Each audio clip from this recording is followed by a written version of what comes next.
and share the sustainability for the engineering student government. And our main goal implementing these sports art eco-equipment was to reduce carbon emissions as well as energy use in students' day-to-day lives on campus.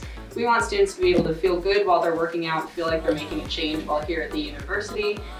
3 of our alums from the committee, Grace, Atul, and Abby, decided to pursue a Planet Blue Student Innovation Fund. They were awarded $15,000 to install this equipment.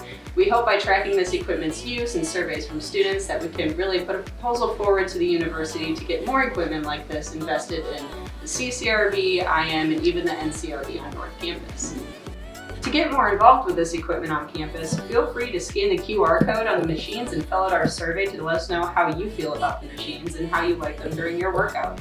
You can also join our social media challenge. Take a selfie of yourself with the equipment, hashtag it ESGGoEco for a chance to win a reusable water bottle, t-shirt, and gift cards to stores around town.